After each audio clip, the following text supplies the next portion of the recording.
It's Friday, April 30th, 2021. Coming up on Roland Martin Unfiltered, Republicans in Florida passed two bills that follow Georgia's blueprint and rolls back access to mail-in voting. In Georgia, a former deputy bragged about charging black people with felonies to keep them from voting. We also have a couple of updates on the murder of Andrew Brown Jr. in North Carolina. The four deputies who didn't fire at him are back on duty. And Judge Jeffrey Foster, the one who blocked the release of the body cam footage, well, guess what? He has some previous Facebook posts supporting the George Zimmerman decision in the death of Trayvon Martin. In our Education Matters segment, we'll look at President Joe Biden's education plan and what it means for public schools. And in South Carolina, a fire chief is now apologizing for his racist Facebook post. He's today's crazy-ass white person. I wonder if Senator Tim Scott still thinks that there's racism. Plus, we got a special, folks. 7 p.m. hour of the show will be a simulcast between us and the Young Turks. Oh, yeah. That's going to be real interesting. Folks, it is time to bring the funk on Roland Martin Unfiltered. Let's go. He's got it. Whatever the biz, he's on it. Whatever it is, he's got the scoop, the fact, the find. And when it breaks, he's right on time and it's rolling. Best believe he's knowing. Putting it down from sports to news to politics. With entertainment just for kicks, he's rolling. It's on go, roll, y'all. It's Roland Martin, rolling with Roland now. He's funky, he's fresh, he's real, the best, you know he's Roland Martin now.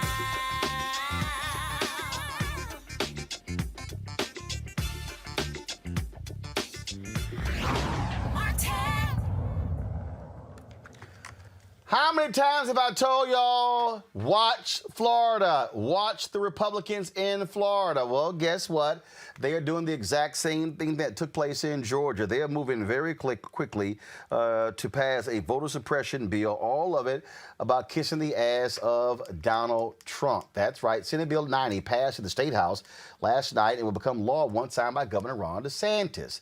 With the signature, the bill will, of course, limit the availability of drop boxes to early voting hours and limit who can collect and drop off ballots, ban outside groups from giving water to voters near polling places, and more voter ID requirements for absentee ballots. It requires voters to request an absentee ballot every election. It also empowers partisan observers during the ballot counting process. Yeah, Senate Bill 90 is opposed by 66 of Florida. Listen, this is the difference here. Senate Bill 90. Let me repeat this very slowly. Senate Bill 90 is opposed by 66 of Florida's 67 county election supervisors, religious leaders, voting rights advocates, and a number of corporations. Yet Republican lawmakers across the country have introduced more than 350 bills with restricted voting provisions in 47 states. Joining me, Dr. Jason Nichols, Senior Lecturer, African American Studies Department, University of Maryland, College Park. Teresa Lundy, Principal Founder of TML Communications. Michael Imhotep, host of the African History Network. Jason, I'm going to start with you. Look, Republicans need to cheat to win. They are so desperate to kiss Donald Trump's ass. They bought into this whole nonsense of, oh my God, voter integrity. You've got these clueless black Republicans out here, Alveda King, the niece of Dr. King. You've got even K. Cole James, formerly head of the Heritage Foundation, saying, oh no, this is not voter suppression. Then you got Senator Tim Scott saying the exact same thing. No, that's BS. That's exactly what this is. And so for Florida to now say, yeah, now you can't drop your absentee ballot off to the drop box after 7 p.m., it's just like in Georgia, it's only going to allow you to drop it off when the voting booth, when the early voting location is open. All BS, man, all BS. Absolutely. There's no question about it that this is voter suppression, and they try to say that it's voter integrity. But as we've seen, that this was 2020 was the most secure election our country has ever had. They went and spent millions of dollars in Texas trying to find all this voter fraud. They found 17 people, none of which was serious enough to go to jail. This is all a made-up crisis by Republicans who are angry about losing.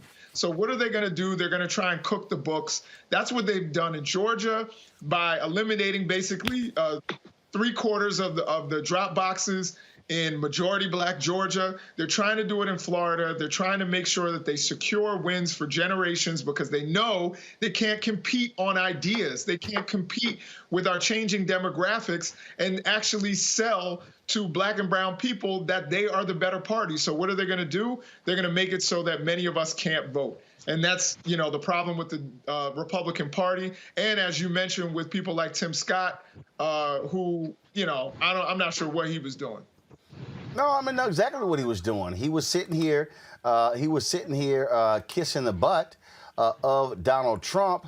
That's exactly what he was doing because it's all about pleasing the white Republicans in South Carolina, trying to curry favor with them. In fact, if you want to understand why he did it, all you got to do is understand how he was sitting here just talking about how, Donald Trump called him and praised him. This, of course, is Sir Tim Scott on Sean Hannity's show. This is why, Teresa, Senator Tim Scott said what he said and did not condemn the Georgia voter bill.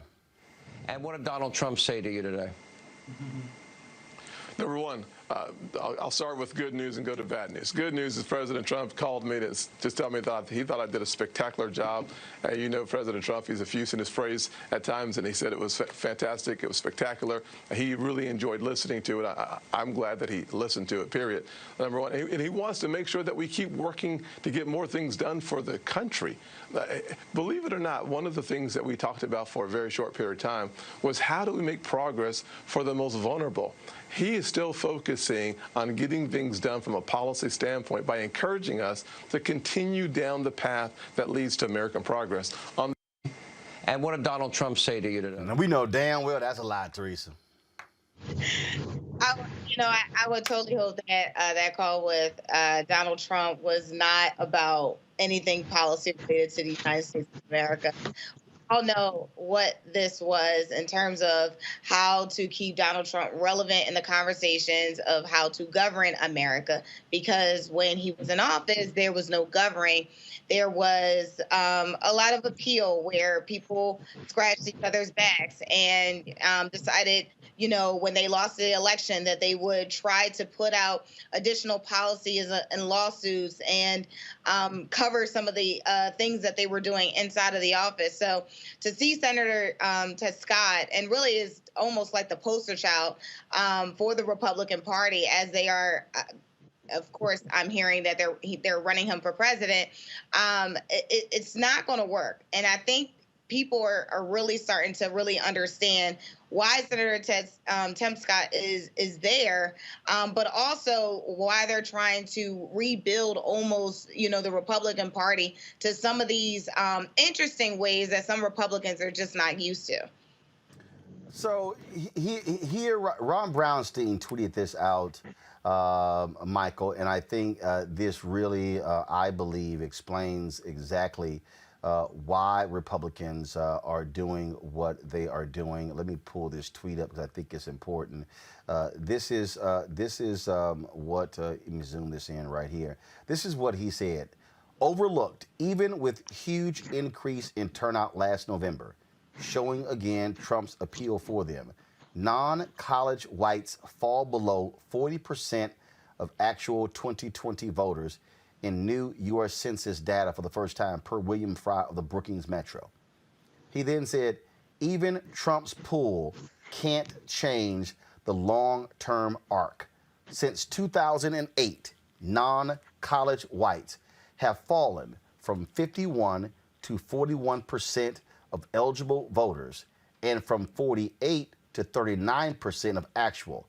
College plus whites have grown from 22 to 25.5% of early voters, 28% to 31% of actual voters. People of color up from 27 to 33% of eligible 24 to 29% of voters.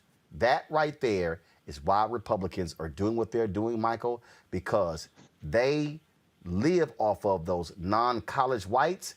That number is dramatically falling, and the other numbers are going up, benefiting Democrats. Yeah, Roland, this all ties into the fear of the browning of America.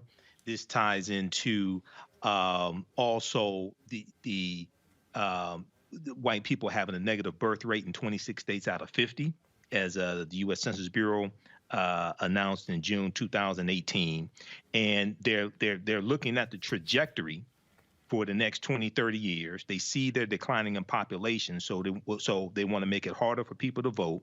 They want to suppress the votes as well.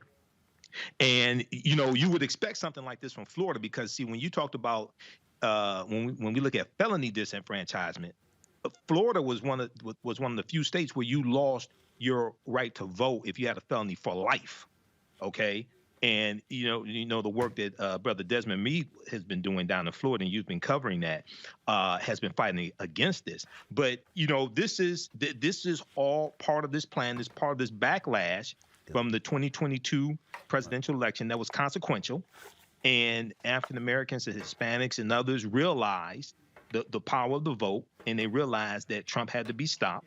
So, they always come with this backlash in the courts and the state legislatures. Okay, it's just like 2013, Shelby County versus Holder, U.S. Supreme Court case, backlash to 2012 presidential election where President Barack Obama won a second term.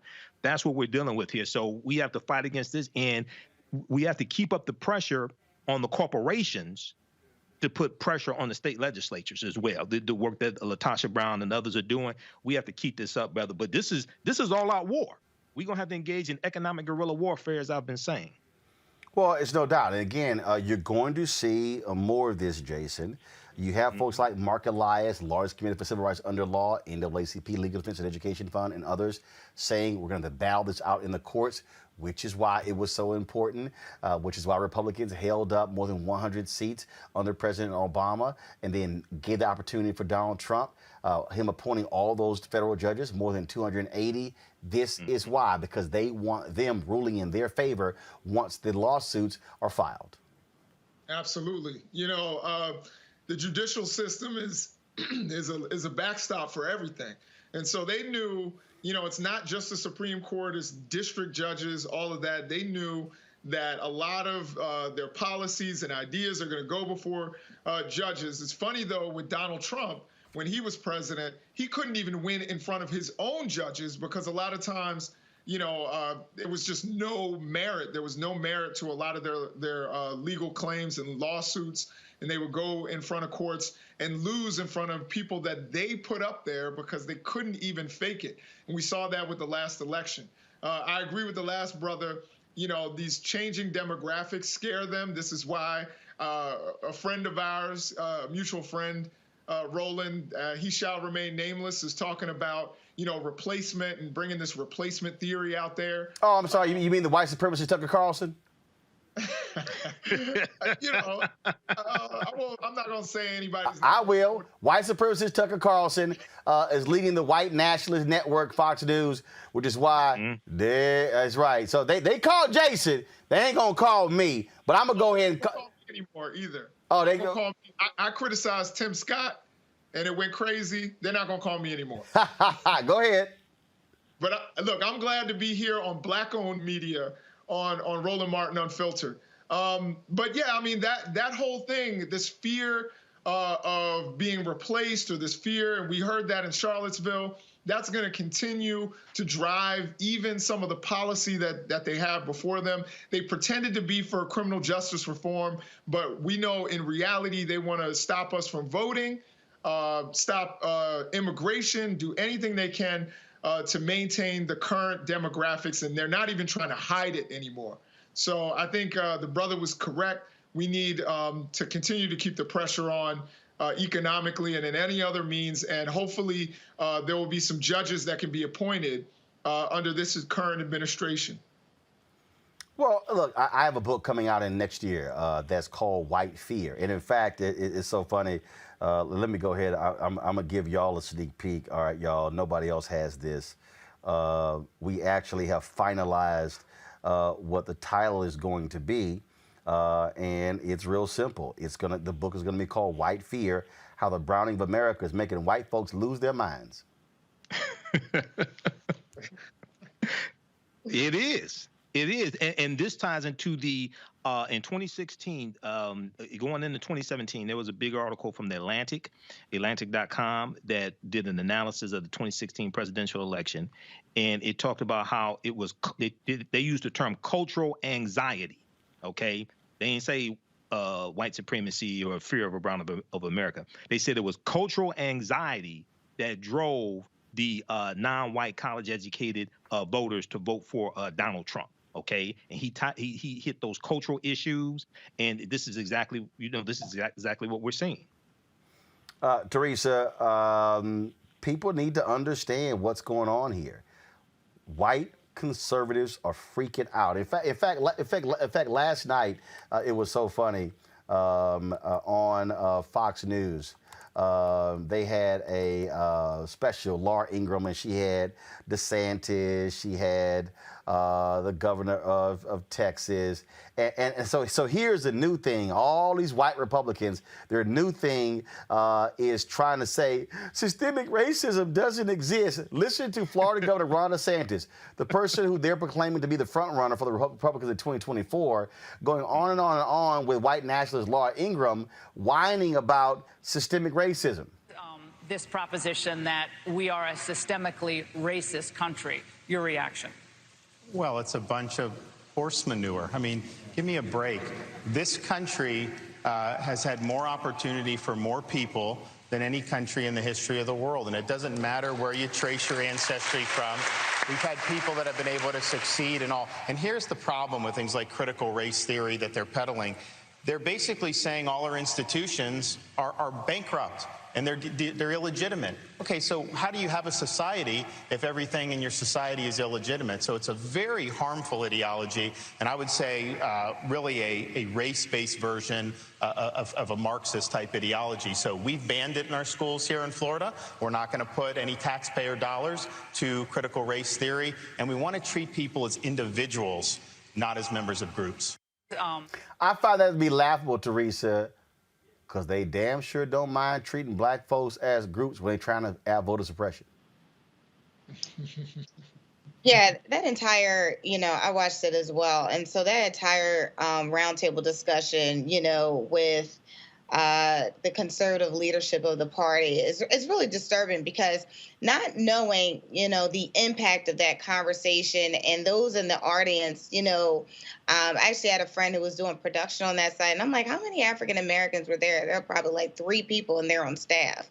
So when we talk about systemic racism and how, and Governor DeSantis said he eliminated that education inside the school system, he's really doing a disservice, not only to the individuals that's in his state, but also to the culture. Because you have to understand, and Roland, you talk about this all the time, when we really, start to dig into what systematic racism is and what it looks like and the various forms thereof. And so when we have, elected leaders saying this type of ideology, and people are essentially, okay with this and okay with not knowing where our history and not knowing, how we came out of it, but then got a nerve to say that opportunities are just at the horizon, when really, African Americans and immigrants actually built this country. It's a hard shocker. Again, for those who are being elected and teaching this type of doctrine, who knows what the generation is going to be, and it's just really harmful to the public. Actually, no, but I think to Jason's point, let me channel Dr. Greg Carr, who would say right now, I'm glad to see the white nationalists speaking publicly what they've always said and believed privately. Because see, because it's now become real, now they got no choice. There's no such thing as dog whistle anymore. No, they're hollering, they're screaming, they're yelling. They're saying exactly what the whole deal is. Donald Trump was the embodiment of white supremacy. And Donald Trump said stuff not giving a damn, and the rest of the party was like, oh, well, hell, we don't have to listen to Lee Atwater and use other phrases. We could just go ahead and say it. We don't want y'all asses here. The travel ban, that's all that was about. We do not want people of color. What did Trump say? Why can't we get more people from Denmark? What was he saying? Hey, we need more white people. Game, recognize game. So, Jason, what our response has to be is to say, thank you. I appreciate you showing your sheets without the hoods. No, I agree. And number one, people from Denmark don't want to come here because they've got universal health care and a lot of things that we need here in this country. But I think you're absolutely correct. You know, I think it's good when people, you know, it's the old metaphor that I think Malcolm gave where he talked about, you know, a wolf and a sheep, a wolf and a fox. You know, a wolf lets you know who they are and you can see them coming. A fox pretends to be with you while he's sizing you up the entire time. And so I'm actually glad that people like Donald Trump have exposed a lot of these members of Congress, a lot of people who are celebrities, a lot of others. We know who they are and what they represent now. And I think that's actually a good thing. Like, you know, I'm not shocked anymore. When these people expose themselves and show exactly who they are, what they stand for, and the policy that they stand for. And I think one of the scary things, though, and I see what Miss Tiffany is saying, is, you know, the fact that it's been so mainstreamed to be hostile to people of color, whether it's Muslims or whether it's immigrants from Central America. It's become so mainstream to speak so openly about being hostile to those groups that it's going to be uncomfortable. But I think, again, like the brother was saying earlier, we just have to continue to fight against that and to, you know, make inroads that way. Bottom line is, folks, we got to know exactly what we're dealing against, and we got to prepare folks for it. Let's go to Georgia, where an FBI investigation uncovered text messages from a former Middle Georgia sheriff's deputy bragging about how he had beaten a black person he arrested and planned to charge black Georgians with felonies to keep them from voting. Cody Richard Griggers was fired by the Wilkinson County Sheriff's Department for affiliating with an extremist chat group called Shadow Moses. He wrote he felt sweet stress relief after he beat the shit out of a black suspect in those chats. Earlier this week, Griggers pleaded guilty in federal court to one count of possession of an unregistered firearm. He faces up to 10 years in prison for the firearm charge. I wonder what the people are going to say. It's only a few bad apples, Teresa. Yeah, it's just very interesting. I mean, it's also draining, but charging black people with felonies to prevent them from voting is, again, it goes to primary to our last segment where we're talking about they are out front. Conservatives are out front. They're pushing every narrative they can. They're being bold about it. But I don't foresee black advocacy groups and organizations really taking this on the chin and allowing this to happen, because people are understanding where their vote matters. They're understanding that it is their time to allow their voice to be heard. So I think there is probably going to be more to this than really meets the eye that this deputy is doing. But it's not a surprise. We've seen other chat groups information released, Michael, showing what these cops are saying and thinking in them, and they're being who they are. That's why I support the Pentagon and Department of Homeland Security weeding out extremists and going through. That's exactly what should be happening. That should be happening on the state level, the county level, the city level, school police as well. We should be ridding all of these institutions systemic racism, Laura Ingraham, as well as all of you crazy Republicans. This is what systemic racism is. Absolutely, and you know, hopefully Tim Scott is taking notes. Hopefully he doesn't get caught one day and they don't recognize him. Maybe they think he's a much mouth from Fat Albert and the Cosby Kids, because if you do a side by side, he does kind of resemble them. But anyway, so when they have these conversations like on Fox News about racism and Ron DeSantis, right? They never define what racism is. You ever notice that? He wants to talk about individuals. Racism is a group-to-group relationship. Racism is a system of advantage and privilege distributed based upon race, which comes out of the ideology of European white supremacy. When you look at something like this, there's a history of felony disenfranchisement. And we see this going back to right after 1870 when the 15th Amendment is ratified. Okay. And it's designed to help keep African Americans from being able to vote. Okay. So after the 15th Amendment, it gave African American men the right to vote. Then you start seeing these laws put in place in various states, especially southern states, where you lose your voting rights if you have a felony. Okay, so the question, all the people who say it doesn't, voting doesn't matter, they should ask the question, why is this officer, Cody Griggers, former officer, why is he trying to keep African Americans from voting? So yeah, brother, this is deep, and this is in Georgia. And Georgia is the same state where Ahmaud Arbery was killed. And Georgia is the same state where you have SB 202, which in the state legislature is trying to keep African Americans from voting.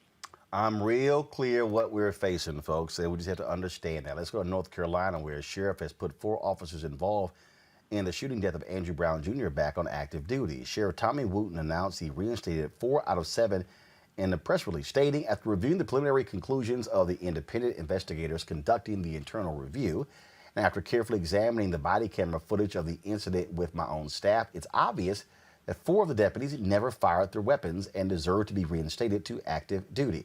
The other 3 deputies will remain on leave until investigations are completed. Now, recently discovered Facebook post. Now, first of all, before I go talk about the judge, I want you to go back to that statement, please. Pull it up. Here's what's a trip here, Jason. Mm-hmm. He says, after reviewing the preliminary conclusions of the independent investigators conducting the internal review. First of all, the sheriff has never announced who these independent investigators are. So how do we know they're independent? Mm-hmm. Right. Like, seriously. I mean, like we don't know. I don't. Who the hell are the independent people? Mm-hmm. Right. I mean, and that's the thing with this whole situation is the fact that there's no transparency. They show a little small, what is it, a 30-second clip to the family. 20 but seconds. They don't show them, 20 seconds. 20 seconds. They don't show them the larger context. The family is not allowed to do, they're saying they did a careful review. Why can't the family, or at least their attorneys, go in there and also do a careful review? Transparency is key. And particularly if you're trying to gain the trust of your community as a police executive, one of the first things you should be concerned with is transparency. And it's completely lacking here. He's like, yeah, we had some folks look at it and I looked at it. So I'm just going to absolve, more than half of the officers involved.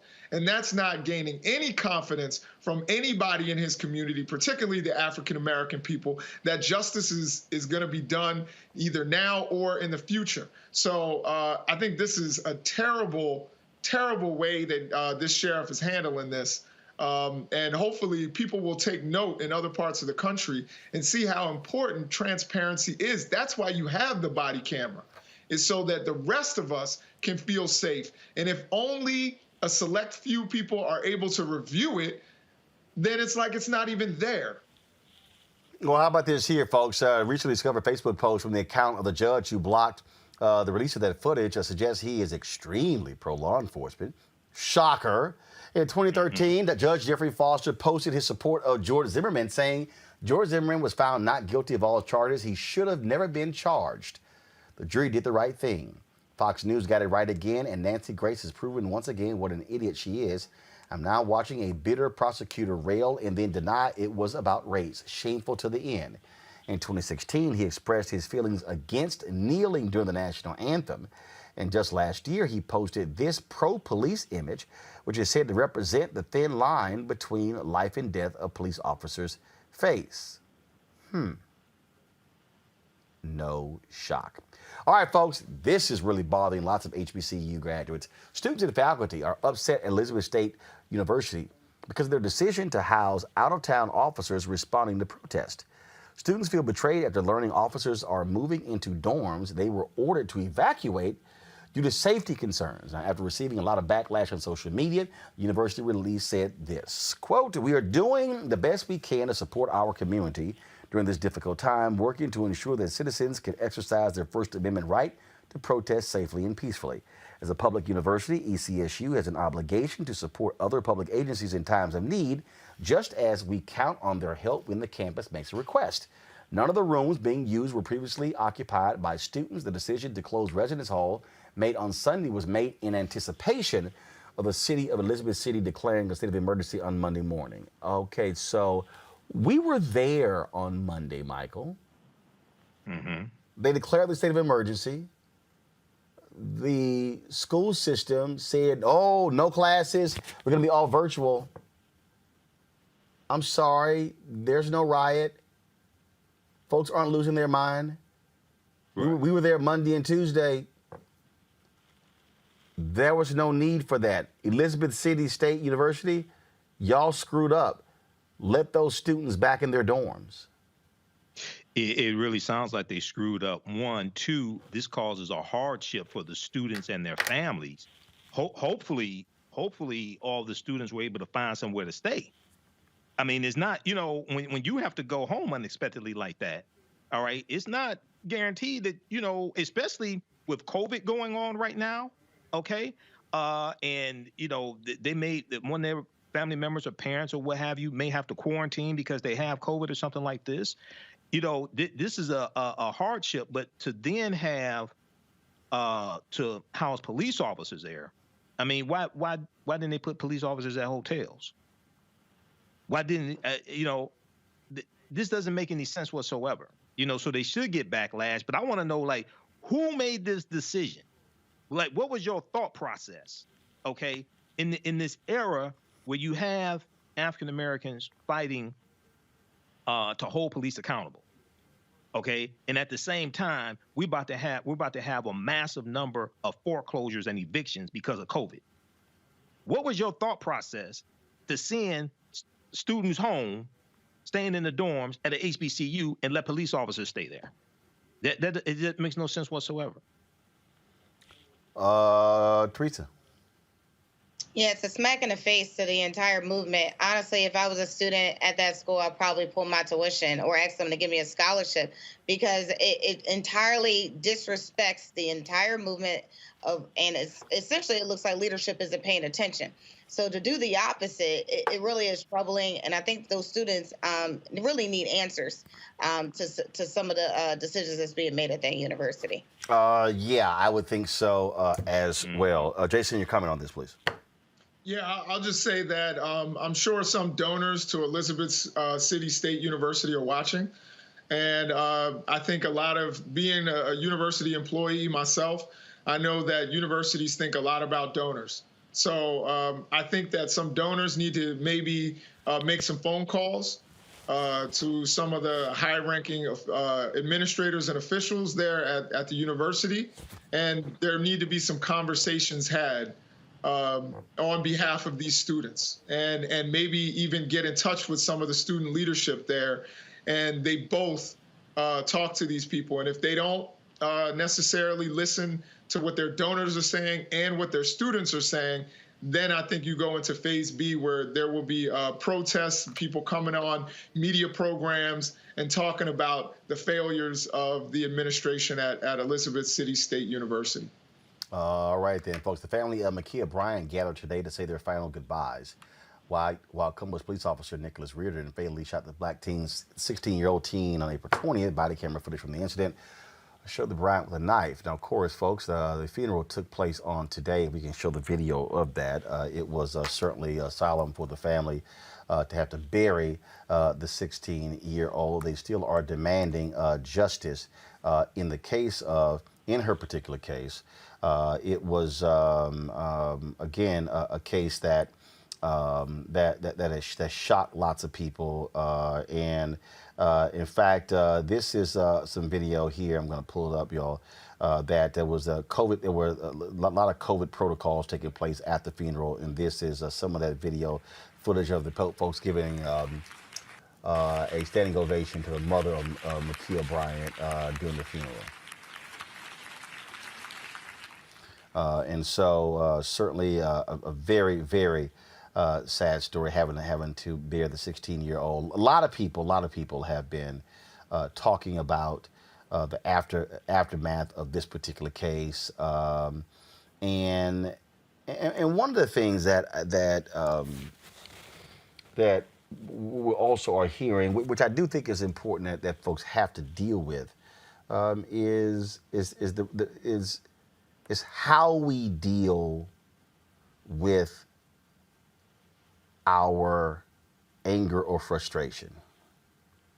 Michael, what I'm talking about is what we have been hearing is this clash between Makia and other foster kids. Mm-hmm. I think about the Isaiah Brown story in Virginia, Spotsylvania, where he and his brother were arguing. Isaiah says, "Man, I'm gonna take this gun and kill you." Calls the cops. Isaiah ends up being shot 10 times by the cops. It really is also important that folk resolve their family differences before calling the cops.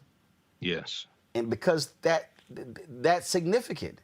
That calling the cops as a bailout, we see, has led to black deaths.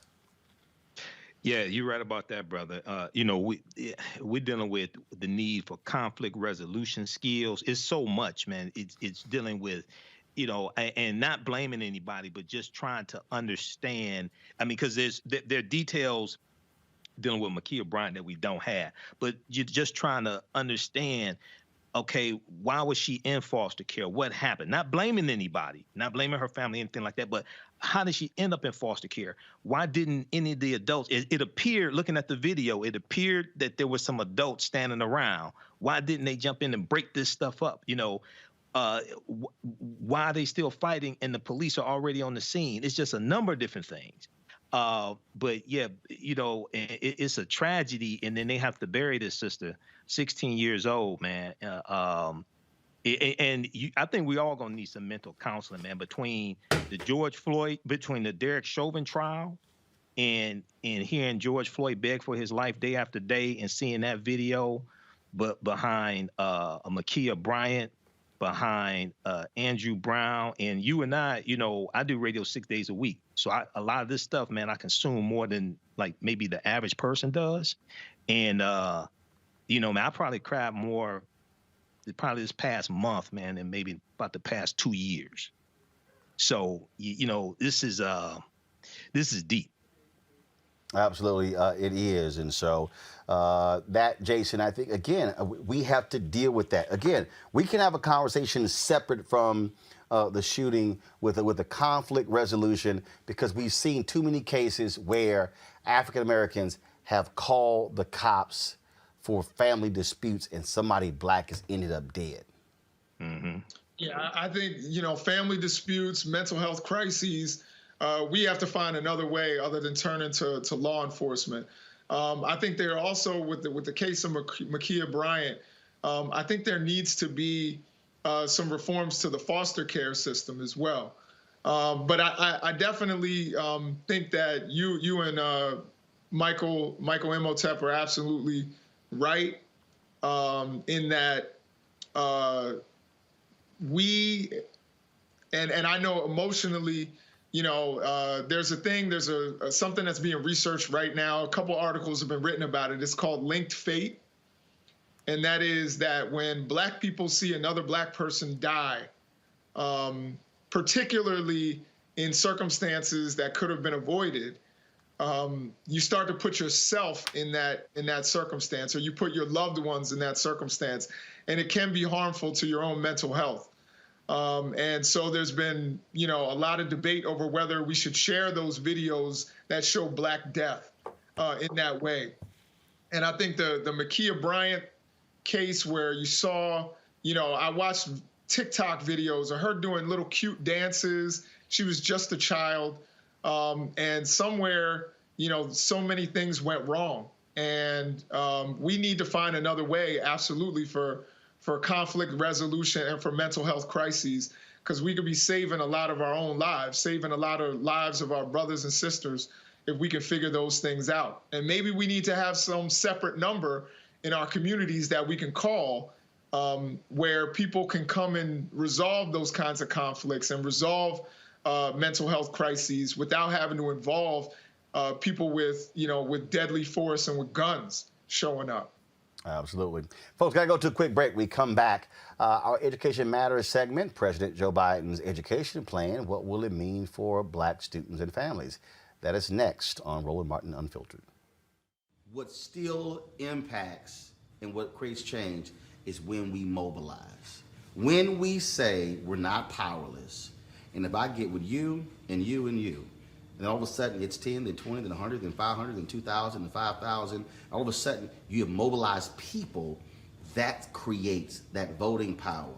And then when you throw somebody out, it catches their attention real quick. But not only just that, they have to know what it is that they're standing for.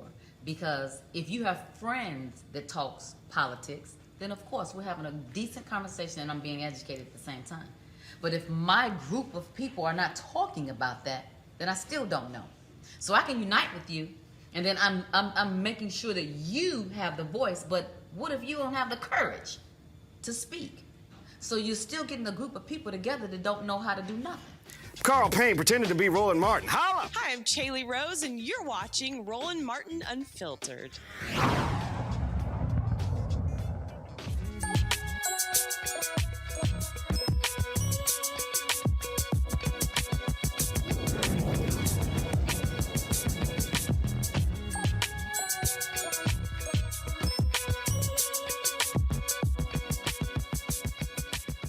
President Joe Biden is proposing expanding free education by 4 years. The American Family Plan adds 2 years of pre-kindergarten and 2 years of post-high school to the existing education system at no cost.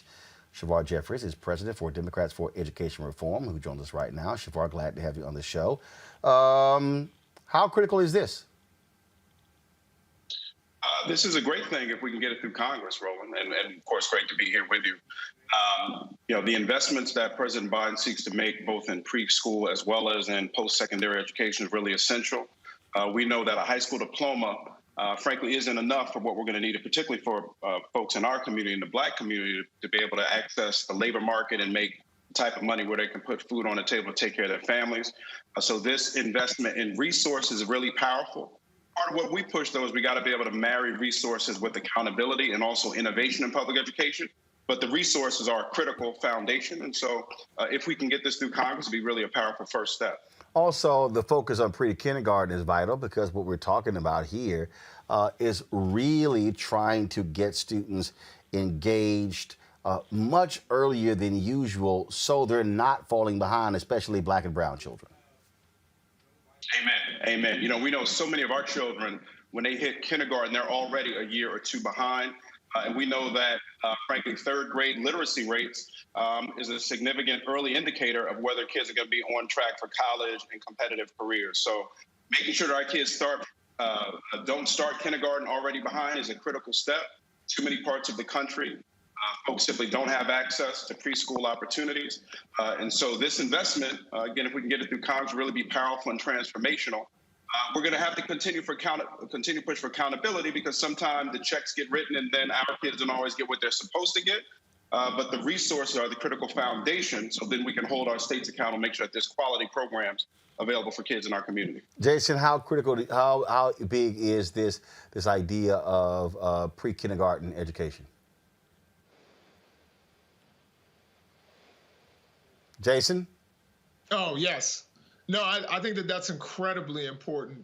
When kids fall behind, and I visited some schools where I've talked to some kindergarten teachers, and they're like, the difficulty is that some kids come in not knowing their letters or not knowing their numbers, and then you have other kids who can read, and so you're either going to leave those kids who haven't learned prior to kindergarten, haven't been into a school setting prior to kindergarten behind, or the other kids are going to get bored. And a lot of times you find a happy medium, but that often still leaves those other kids behind. And so making sure that every child gets universal pre-K is incredibly important to the future of our country, and particularly for our community, for Black kids, for them to have access to education earlier is going to put them on track, as Brother Shaver said, put them on track to do well later on in life. So I think that's so important that, and hopefully we'll actually tackle it with this administration. But Shavar, what also has to happen is our community has to be mobilized and organized to ensure and demand that those resources be allocated properly on the local level. Amen. That's critical. We see this in K-12 already, so it's a beautiful thing to get these additional resources for universal pre-K. But as you said, Roland, equity is essential in allocation. We got to get these resources allocated to the highest poverty schools, the schools with the highest percentages of Black and brown students. And then again, we got to hold the system accountable, because we have seen in many of our school districts where checks get written, but our children don't always get the education that they deserve. We need the resources. That's critical. Thank goodness for President Biden to take this step. Then we got to make sure our local advocates, our local families, our local leaders are holding the system accountable, make sure our kids get the type of education that they deserve. Teresa. Yeah, I'm looking forward to President Biden actually, coming through with this. And again, you're right. It's not about just checks written. It's about real resources. Not only, I'm in Philadelphia, so obviously we are probably on the scale of 100 when it comes to knowing what real reforms will look like when these resources come. But being allocated effectively is also another thing. So essentially, also hopefully this plan, and I didn't look at it thoroughly, but it also includes charter schools, because here in Philadelphia, there is a need where most families, African-American families, if they are having a hard time in public schools, they did take their child to charter schools. So hopefully there could be some sort of balance in there as well. Shavar? Well, that's a critical issue. There's a federal charter school program appropriation that will be coming up for a vote as part of the federal budget. President Biden, during his campaign, said he supports nonprofit public charter schools, and he believes that parents should have a right to select that school. We have to keep our eyes open and make sure that those dollars actually get into the federal budget. But this is a critical time. It's important for folks to know Black students, we have been disproportionately hurt by the school closures, the lack of the internet infrastructure to even access remote learning. Even if you had that internet access, it was oftentimes Black students who were learning in what's called an asynchronous way, which meant that rather than a teacher teaching live on the platform, the parent and its student had to go online into the cloud and find the lesson. When you put all of this together, early reports are showing that because of the pandemic, Black students may lose up to 1 year of learning because of the pandemic. And we already only had about 25–30% of Black students on grade level anyway. So this could be a generational set of consequences for our families and our communities. We're going to need all of our advocates to push for these dollars, but to raise our voices and hold these local systems accountable to make sure they're actually working for our kids. Michael. Hello, Brother Shavar. Question for you here. So there's $109 billion to offer 2 years of free community college to all Americans. Explain, why is that significant? I think it is, but I've heard some people say, well, people can already go to community college for free and get Pell Grants. Everybody doesn't qualify for a Pell Grant, but this is the argument some people are making. So explain why this change here is so significant, and how will it benefit African Americans? Well, it's an important step because we still have some states. So there are certain states that have already, as you point out, made first 2 years of community college free to get an associate's degree. There are many other states, particularly in the Southeast, Southwest, that aren't there yet. So to make those resources available, that is very significant. We should be very clear, however, that community colleges have very low graduation rates for Black students. You're talking oftentimes less than 10–15%. In community colleges. Our children are generally better off to get to a 4-year college out of high school. Community colleges ought to be reimagined, in my view, as a workforce development space for those folks who, for whatever reason, college may not make sense for them. But we got to be very clear. We got to hold these systems accountable to produce. Sometimes folks write the check, have a nice press conference, they walk away. But then it's our kids where it's only 15 out of 100 who are graduating from these community colleges. And so it's a nice step. It's important. There's many states that don't have free community college, so that's significant. But actually holding these systems accountable to produce for our community is the step that we have to hold folks accountable for. All right, Shavar Jeffries, we certainly appreciate it, man. Thank you so very much. Thank you. Thanks for having me. All right, folks. In Connecticut, 5 nooses were found on different floors throughout an Amazon construction site. Police say there are no surveillance cameras and the facility is accessible to hundreds of employees from various companies. Authorities have collected the ropes for investigation. There are no suspects at this time. All right, y'all know what time it is. No charcoal grills are allowed. I'm white. I got you, Carl. Illegally selling water without a permit on my property. Whoa! Hey! You don't live here. I'm uncomfortable. The South Carolina fire chief is apologizing for making racially insensitive comments on his Facebook page. Francis Butch Gent posted this to Facebook. Dear police, stop responding to these black neighborhoods. They will eventually kill each other, and the fake news won't have a story. After receiving heavy backlash from city leaders and community members, Gent said he guesses it was racially insensitive, and he didn't mean it that way. Once word of the post got back to Lancaster County officials, Gent deleted the post and released the following statement. I would like to apologize to the black community of Lancaster and throughout the country. The post I made on Facebook was not meant to be an attack, not meant to attack you, but rather a jab at the news media. My father instilled in me that the police were to be respected and honored no matter what. The media has done everything they can to demonize them to get a story and ratings. After the police shot and killed a teenage girl trying to kill another girl, the media said he went too far, but if he had let her kill the other girl, then they would have said he should have done more. The police can't win in these violent confrontations. I lost it and made that post. The wording was very inappropriate, but anger blinded my judgment. I would also like to apologize to my family, the fire department, Lancaster County Fire Service, and the leaders of Lancaster County. I hope that my actions haven't put you in harm's way. I have served the residents of Lancaster County for over 40 years. I don't see color in the residents that I serve. I help whoever calls with dignity and respect. I have many black friends and neighbors that I more than likely have offended. I am truly sorry. I made a mistake, and I'm very sorry for it. I again ask for your forgiveness.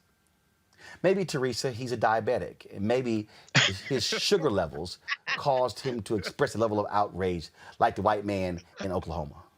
You know what? It's so interesting because I looked at the time stamp on that post, and it was at 10:40 at night. So likely he was watching Laura's show on Fox. Like Fox News. So, and just felt the courage. So, again, feel the courage, when they say they don't see color. I think that's a subliminal racist statement in itself.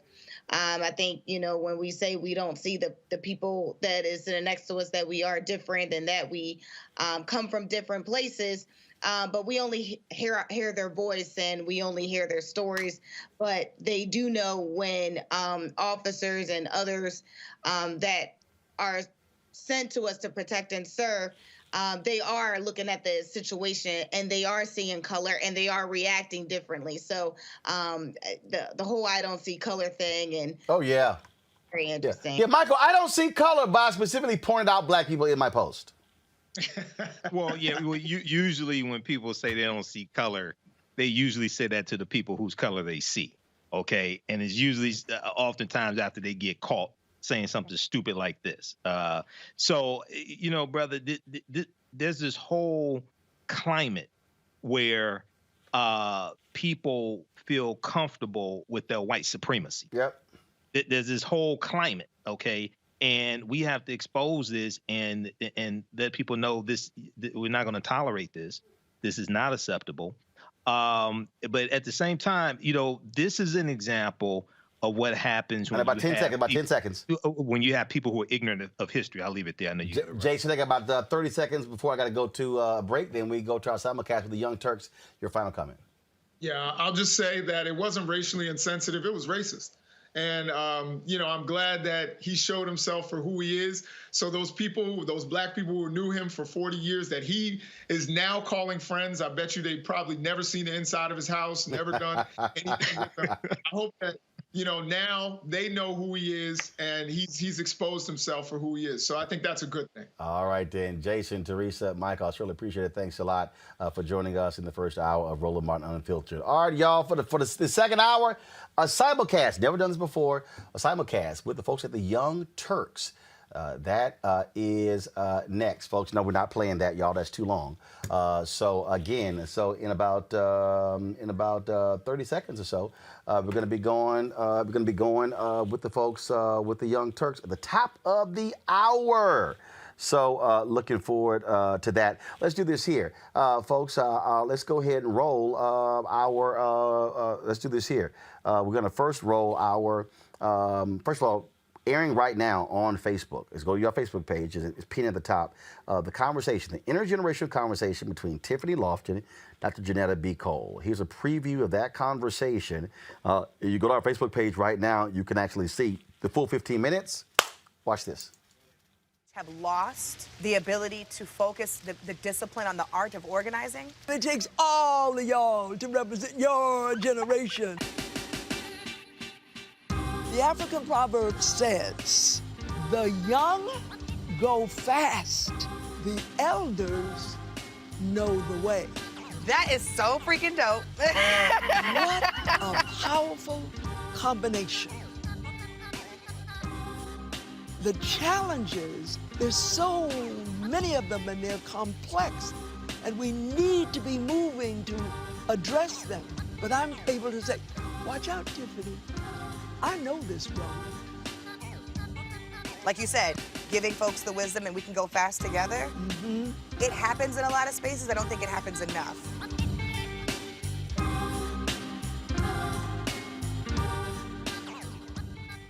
All right, so if you go to our Facebook page right now, you will see that conversation with Dr. Janetta B. Cole and Tiffany Lofton. Monday at 11 a.m. Eastern, we're going to drop this intergenerational conversation. Ambassador Andrew Young and Cliff Albright, the co-founder of Black Voters Matter. George Floyd's death hopefully put another nail in the coffin of racism. You talk about awakening America. It led to a historic summer of protest. I hope our younger generation don't ever forget that nonviolence is soul force. Priceless.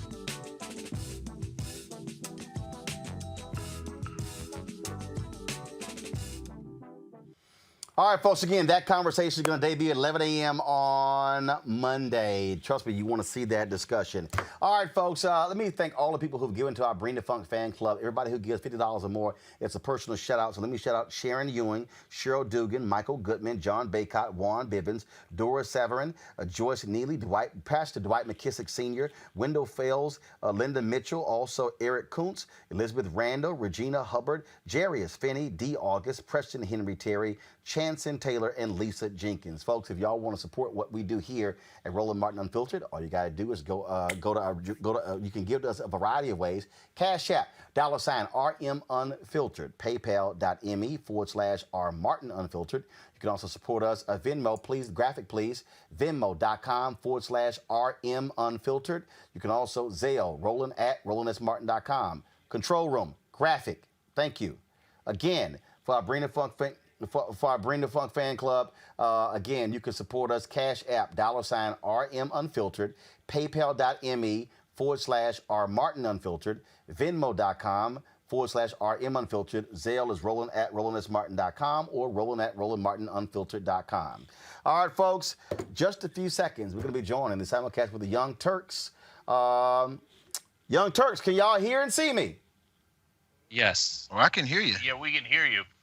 Okay, all right. They can hear me. Can they see me? Oh, well, at the break, I'll get my water. It's in the fridge. Yes, we can see you.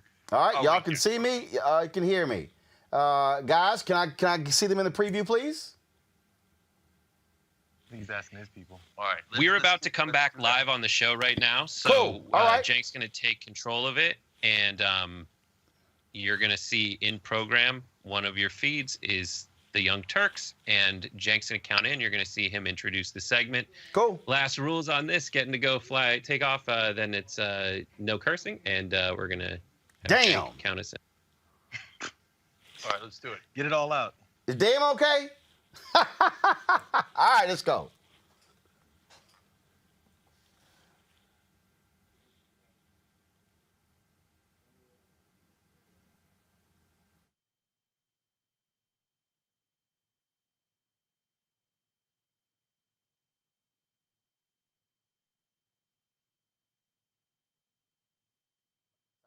The story with that fire chief. It's the media. Coming in. It's the media.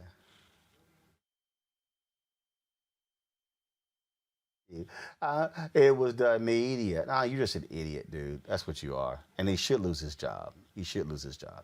Drop it. Y'all, what the?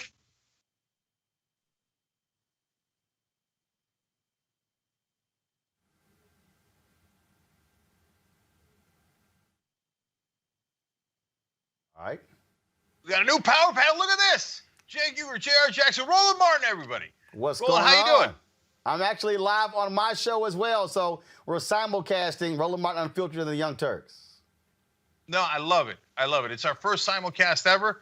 Proud to do it with you. Everybody check it out. And, of course, he's the host and managing editor of the hashtag Roland Martin Unfiltered. Okay? And get a load of this. Fun new announcement for you guys. Roland has joined our Facebook channel partner program. So now part of the TYT network as well. Roland Martin. Great to have you, brother. Glad to have you as well. And I noticed somebody's wearing a Knicks hat. They've sucked for the last 30 years, but it's amazing how all of a sudden they're cracking out all their fresh gear. So, and as a Houston Rockets fan, you know, we did beat them in the finals. But I give it to them. Y'all finally have a team. Congratulations. Well, I mean, this is the thing. You have to go back to '94 or something before you talk about. Y'all got to go back to the original Rockets Shaft when it came out. This is what you have to also realize too. I have a plethora of hats.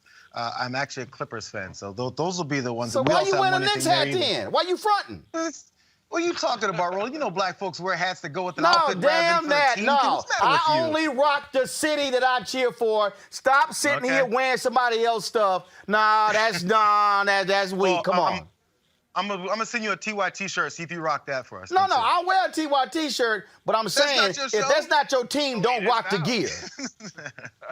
It is now. All right. So, by the way, for members, more of this. Roland's going to join us in the post game. Roland and JR have been known to tussle before. Oh, he's not. Oh, he's got the simulcast. All right. Well, then JR and I will do it. I'm going to talk trash about Roland in the post game. No, I'm here. Okay. I thought we were here for the next hour. Yeah, we are. The post game's afterwards. Oh, okay, gotcha. All right. I'll post them up later. Okay. All right. Sounds good. All right, guys, we got a lot of news, and JR's going to take us through it. So, JR, go ahead. Let's do it. So, a Daily Wire panel discussion about President Biden's plan to raise taxes on the rich and corporations in order to pay for some of his agenda, it devolved into a discussion about raising taxes on the poorest of the poor. Try and figure that out. So this all started when Ben Shapiro, who was on the panel, was sick and tired of the richest in the country getting fleeced by the government. So when he heard that Joe Biden was pushing something to raise taxes to make sure these things happen, he was screaming at his TV. So I'll let him do the talking. I was screaming at the television when he's talking about taxes because what he is saying is so obviously asinine. When he says that rich people don't pay their fair share in this country, that is just an abject, disgusting lie. It is a lie. The top 10% of income earners in this country pay all net taxes, not some of the net taxes, all of the net taxes, because net taxes are defined as what you pay into the government minus what you get back from the government. When he says they're not paying their fair share, the only thing he means by they're not paying their fair share is it should be nearly all of your income goes to the federal government. And when he says things like, I'm not going to tax anybody who's making under $400,000 a year, he is lying to you through his teeth. When he says I'm going to tax corporations, corporations are not human beings for purposes of taxes. The money that would have been passed on to you via income is being taxed up here. Corporations are going to have to raise prices in order to deal with the taxation effects. When he says that I'm going to tax all of these rich people on their capital gains taxes, what do you think those rich people are going to do rather than put their money in the stock market where they get taxed on capital gains? They're not going to put their money in the stock market. So what happens to your 401k? And what happens to the businesses that hire you when Joe Biden decides that your boss needs to be taxed out of existence in order so that he can determine where the dollars go? This jackass who's never created a single job in his entire life. Oh, my God. So there's a lot there. Hope you guys took notes for what you're going to respond to. But first, I want to get to some of the points about what he was talking about with the rich and the corporations paying too much in taxes, and maybe they're going to be taxed out of existence. So from the Los Angeles Times, Laura Davidson did point out the head of the IRS calculated that tax evasion in the U.S. may total $1 trillion a year, a figure that's multiples higher than previous estimates from the federal government. She went on to say a study released last month, which included 2 IRS officials as authors, found that the richest 1% of Americans don't report about 20% of their income to the IRS. Those individuals are able to use pass-through businesses and offshore structures to shield their income from the IRS's view. The study also said that. So collecting that money would boost tax collections by $175 billion a year, is what this study found. Now let's move on to the largest corporations and what they had to do last year. We've heard about a little bit of this, especially the fact that we went through that COVID year when a lot of people's entire lives were destroyed economically. So let's look at what some of the corporations did last year. 55% of the nation's largest corporations paid no federal income tax on more than $40 billion in profits last year. That's according to an analysis by the Institute of Taxation and Economic Policy. It's a progressive think tank. In fact, they received a combined federal rebate of more than $3 billion, for an effective tax rate of about negative 9%. Last I checked, negative 9% was less than zero. One more part. By all appearances, the companies described in this report appear to be using entirely legal means to reduce their tax bills. Many of the tax provisions these companies are using exist because they themselves have lobbied heavily for their creation. Again, their money has gone to lobbying politicians to make sure that the law is a certain way that they can have these tax havens, openings, loopholes, whatever you want to call them, from the richest and the corporations. But Ben Shapiro is still upset because they're paying way too much in tax. In fact, they're paying all of it. So you at home, who are not a corporation or the richest 1%, you're not paying anything. You're doing nothing for this country. So I'm going to get to the taxes that the poor are paying in a minute because they're going to attack the poor in a minute. We'll show you that too. But first on the poor corporations. First, you got these five seemingly rich guys sitting around smoking cigars in a nice room with nice whiskey, etc., going, yeah, the real problem is poor people, man. Oh, the rich have it real tough. And then and they turn around and he does a spirited defense of corporations. I mean, he just has the temerity to do it. That's not a popular position even in the right wing now. Tucker Carlson's hitting big corporations because the right wing is getting crushed by big business too. And he's like, oh, my poor friends in corporate America. So I want to show you one more chart here to illustrate the points that JR was making about how little they pay in taxes. So let's show you this from 2018 corporate taxes in millions. So Amazon made $10 billion. And they have a negative 1% effective tax rate. That's weird. Now look at all these companies combined.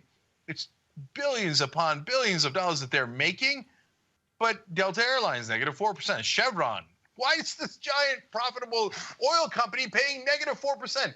Okay, and it goes on and on. You see the rest. Okay, but guys, when they pay negative 4%, you know what that means? We're giving them money. So you pay taxes as a regular average American, and it goes to Chevron, and it goes to Amazon. It's outrageous, and they pay nothing on the billions of dollars that they make. And Ben Shapiro thinks those poor corporations, they're not getting enough of a break. Roland. Here's what Republicans have done very effectively. They have convinced broke as hell white people to rally in support of rich people. Mississippi, how much of their money is from the federal government?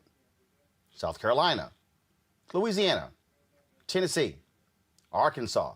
I can go on and on and on. The brokest states in America are red states.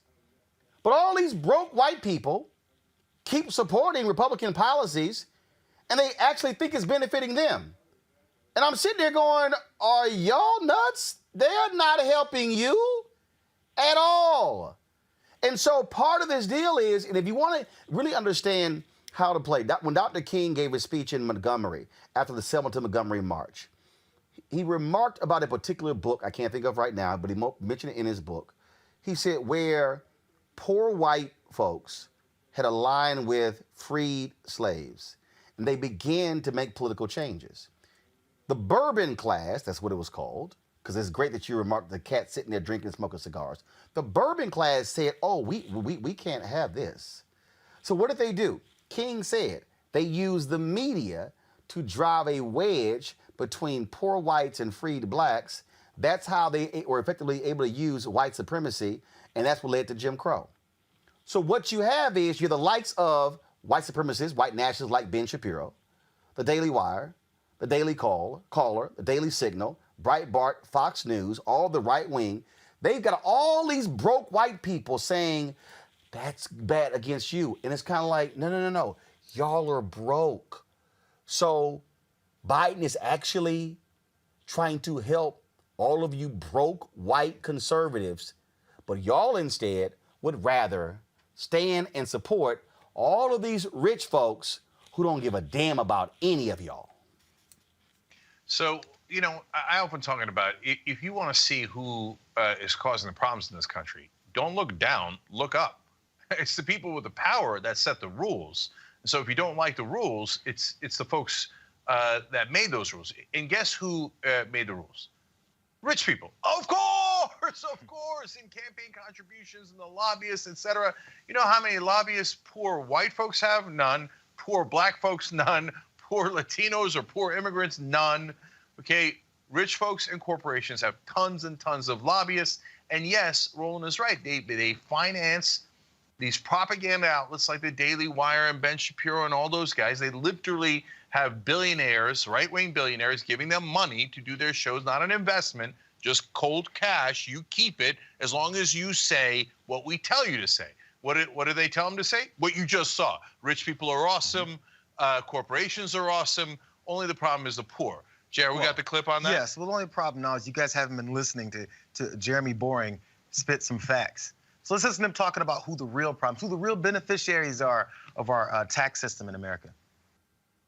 The people who don't pay their fair share in this country are the poor. We need to raise taxes on the poor. I'm not joking. I'm not joking. The poor in this country pay zero. The lower middle class in this country pay net zero.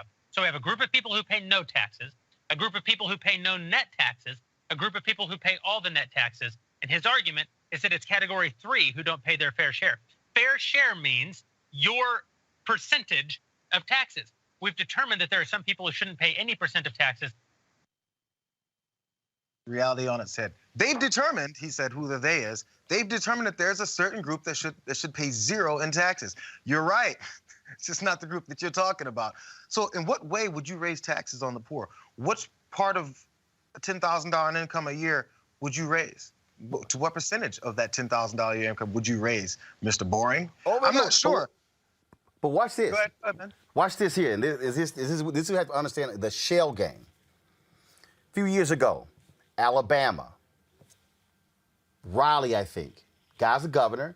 He says, I'm going to use Jesus as the example for why we should change our tax policy in Alabama. Literally, it was, what would Jesus do? He said, in Alabama, I believe they start taxing the poor at $5,600. So he said, look, we need to raise it. This makes no sense. It lost 65-35. Guess who were the folks who opposed it more than anybody else? The Chamber of Commerce supported it. Guess who opposed it?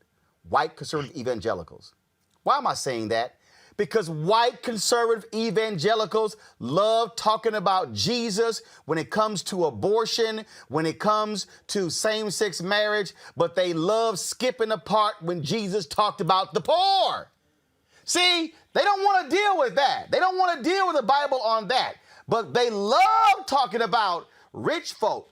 The Bible was clear what Jesus had to say about rich being able to get into heaven and poor folks. But no, they want to pimp God. They want to pimp Jesus. And all of these right-wing, white conservative evangelicals don't give a flip about the poor. All they care about are rich donors, and that's why they are all evangelical Christian frauds. And I'm talking to you, Dr. Robert Jeffers, Ralph Reed, Franklin Graham, and Paula White, and I can go on and on and on. Y'all don't care about the poor in this country, because if you did, you would be supporting Biden's tax plan. So now, let me also correct them on the record. So look, just watching those 5 guys sipping their bourbon or whiskey or whatever it is. By the way, nice charcuterie board. I'll give them that. Okay, if you notice on the table. And go, the real problem is the poor. It's out of an SNL sketch. Right. They're like a self-parody, right? But here, let me correct them. They all say, the poor don't pay anything. That's not true. So they're only talking about the income tax because that's convenient. But there's actually tons of taxes all over the place. One that you'll all know is the sales tax. So let me walk you through a little bit of an exercise, okay? The effect of the sales tax and what it does to the poor and the rich. So let's take a sales tax of about 8%, which is in some of the states. All the states vary on it, okay? And let's see what it does to an average minimum wage worker. Federal minimum wage in this country is $7.25. That is a yearly salary of $15,080. That's $15,000 if you work every single day, Monday through Friday, 52 days, 52 weeks a year, and you don't take a single day off, okay? $15,000. And if you pay, now the problem is, if you got $15,000, you got to spend the whole $15,000. You got to spend it on food, clothes, etc. You can't save any money. You only have $15,000 for the whole year. So you pay an 8% sales tax. Well, what does that equal? Let's take a look at it again.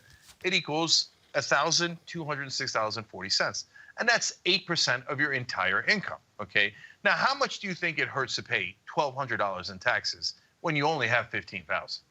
I know, I've been there. I've had years where I made that amount or less, and it's brutal. Right. Okay. Right. Now, Roland, let me show you how that same sales tax affects average corporate media CEO, because that's a different story we're going to do in the show today.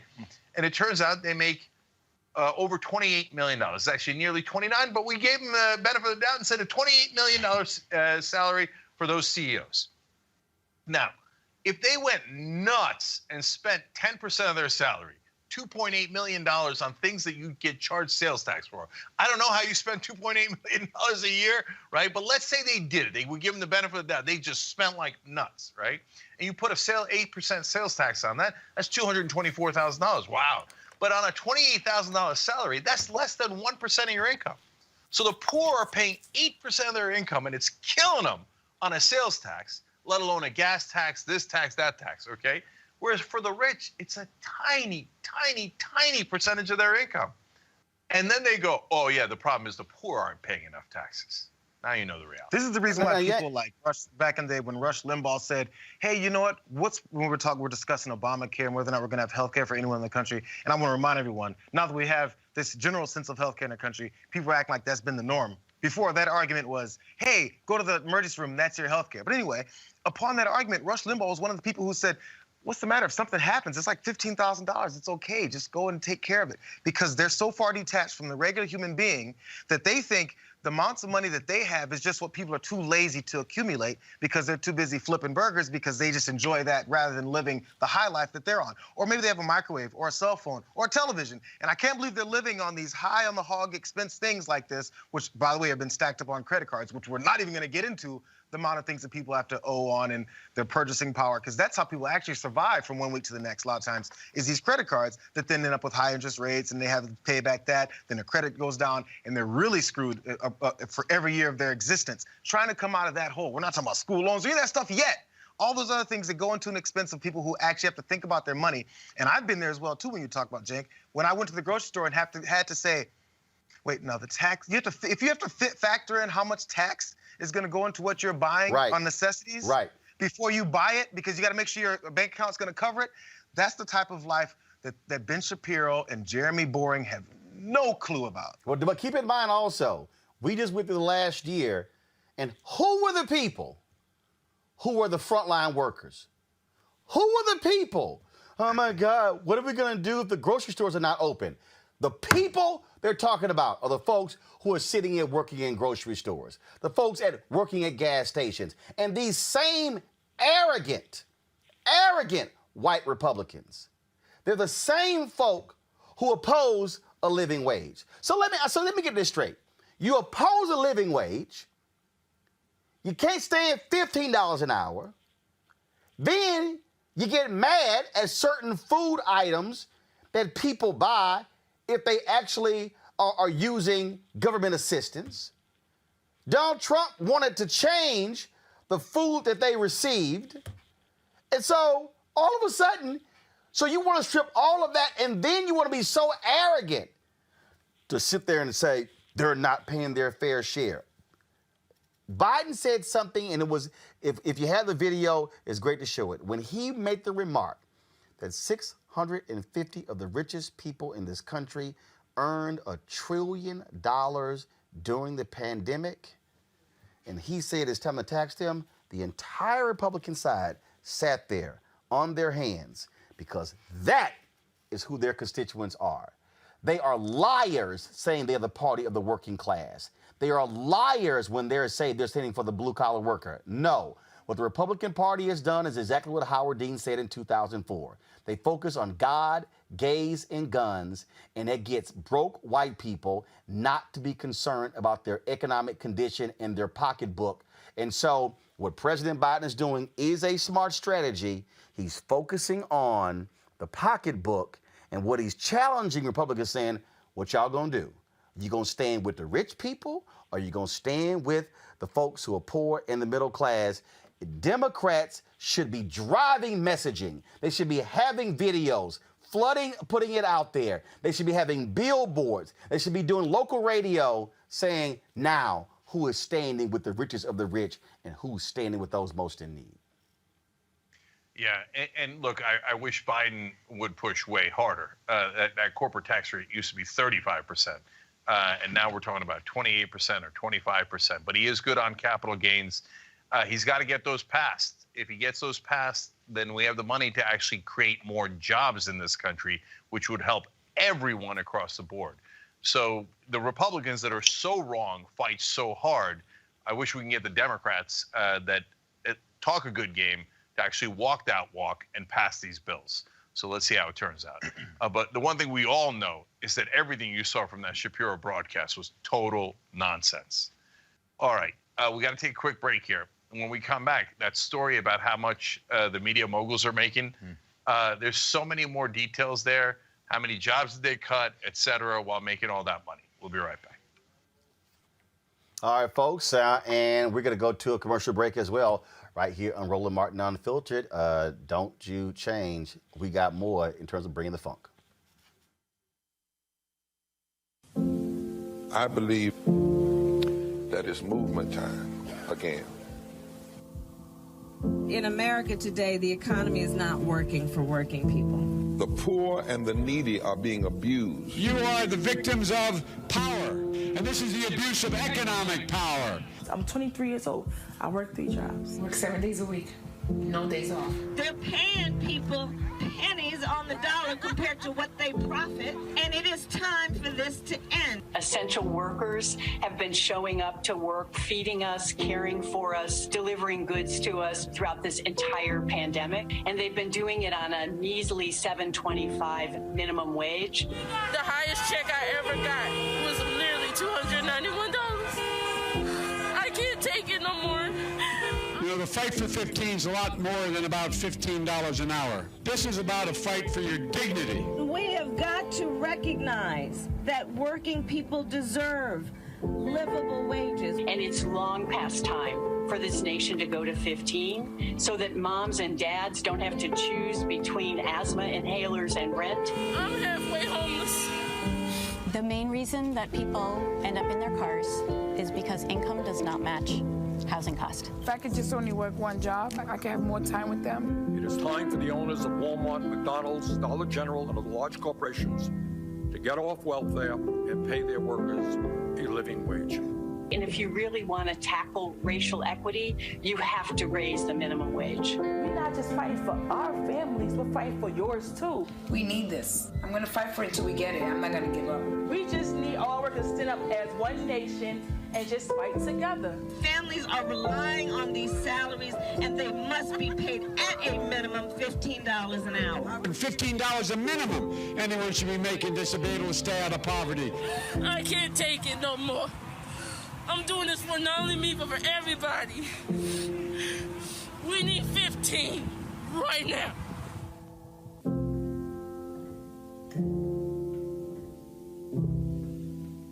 See what's happening.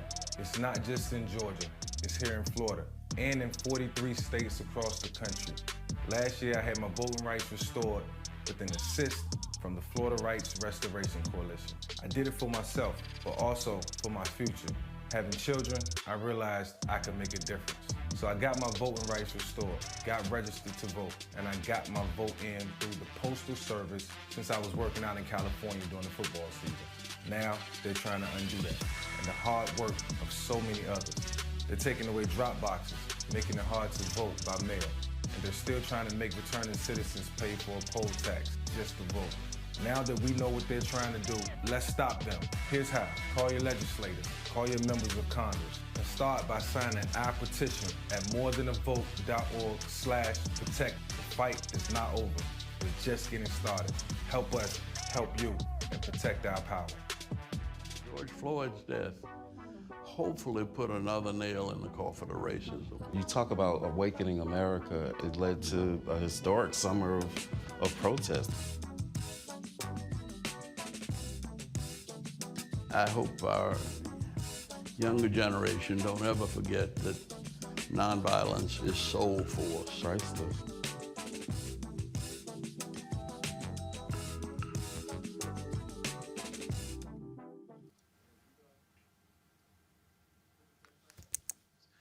Oh, all right. I'll tell you during the next. Here we go. Yeah, let's just bring it up so we can hear everybody. All right, Okay. Let us all ready. Yeah, I'm ready. Let's do it.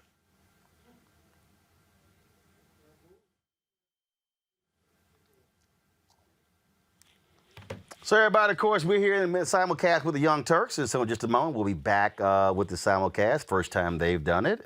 First time we've done it with them. We've done it with others. So here we go. Let's keep the conversation going.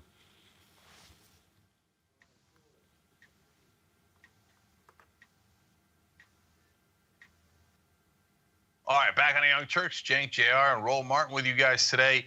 I'm just going to read one YouTube super chat here because it relates to the last story we did, and then we'll move on to the next one.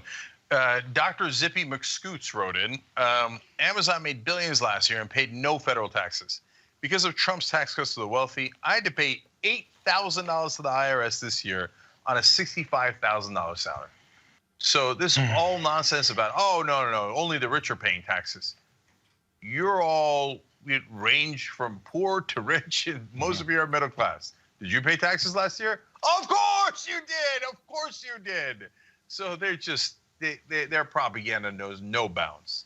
All right, JR. Before we move on to the next one, I just want to point out, at least Roland is not a fair weather fan because his Houston Rockets are definitely not competing. Okay, moving on. We'll talk about that later, Roland. We'll talk about that later. So y'all have sucked so long, you do not really want to have this conversation. We've got when the news to best get player to. y'all have had in the last decade has been Jeremy Lin, yeah, you might just want to move on. You might want to move on. We'll talk soon. Experts have been pointing out that the COVID issue last year was going to decimate corporate media. So, of course, CEOs of these companies that, represent things like movie theaters all the way to concert venues said that they were going to tighten their belts and help out a little bit, take some cuts to salaries to help out. So the question now becomes, what is the grade on that? What is the results? Have they really been doing it? And for how long did they do it? Well, Variety has some of these answers. Over at Variety, they pointed out Comcast said last year that CEO Brian Roberts and other executives would donate their entire salaries to COVID relief efforts from April 20 through the 2020 through the duration of this situation, quote unquote. The duration of this situation. I'm not sure they knew how long that situation would go. But they started keeping their salaries after just 6 months. They go on to say some people took salary cuts, but it hasn't affected overall compensation.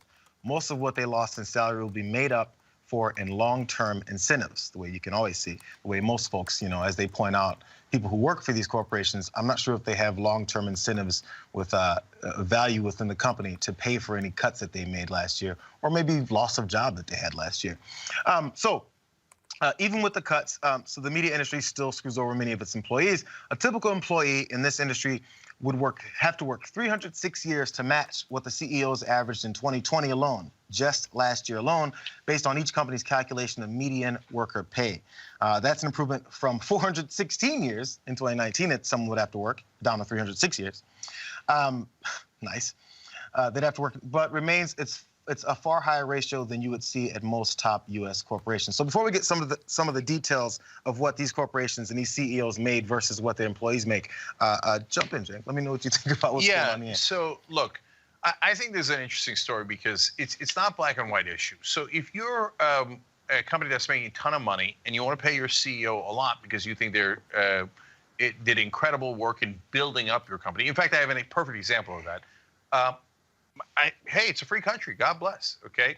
So I think the good example of that is Netflix. So they pay their executives a tremendous amount of money. Reed Hastings, co-CEO, gets $43 million. Ted Sarandos, also co-CEO, gets $39 million.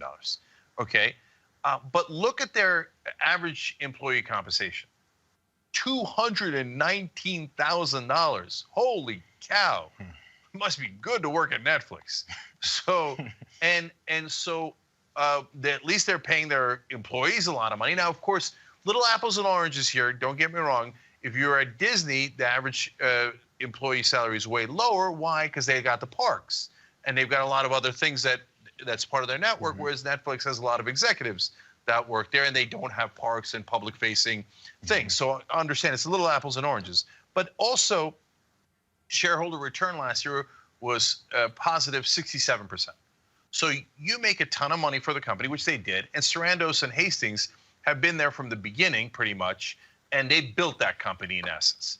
So you want a reward for outstanding performance, and you're paying your workers? Great, great. There's nothing wrong with being rich. There's nothing wrong with being successful. That's fantastic. On the other hand, let's take AT&T as an example. Now, here's the part that drives me crazy. So you've got executives making, Randall Stephenson, he's the executive chairman. He makes $29 million. John Stankey is the CEO president, and he's making $21 million. Now, look at that. They went down -9, -6.5. So because of COVID, et cetera, it's not like they didn't feel the pain. They lost 6.5% of a $21 million salary. Okay, now the average employee there is making $89,000. Okay, it's respectable. I don't know all the different layers and how many are executives and how many are outward facing, so it's hard to tell if that's a good number or not. But the point I wanted to make is shareholder return last year, -22%. Now wait, we hear all the time, these are the smartest, the brightest, the greatest, right? And these CEOs need to be paid $20 to $40 million because they're making so much money for their shareholders. Okay, if you're making money for the shareholders and your employees are getting paid, great, that's awesome, right? Wait, if you lost 22%, why are you still getting the $29 million and the $21 million? Because it's rigged, because they pick people that are friendly to them to put on the board. The board says, yeah, of course you should get $20 to $40 million, whether we make money or we lose money, and that's how this game is played. Now, and I want to show you this here. Then we talk about media. Anthony, show this, please. So David Zaslav, who was with Discovery, made $37.7 million last year. The previous year made $45.8 million. Okay, it was down. But here's what's interesting, and this is the key. You can come back now. This is the issue. What is the ratio? Because the public companies now must disclose the ratio. It's 565 to 1. In terms of the ratio from what he makes and the median employee. 565 to 1. Well, the reality is this. Dude, the reason you can make $37 or $50 million is because of those employees. And so when Donald Trump and the Republicans pushed forward that tax cut, what were the lies being told? Oh, they're going to reinvest that. What was the lie that they sold to America?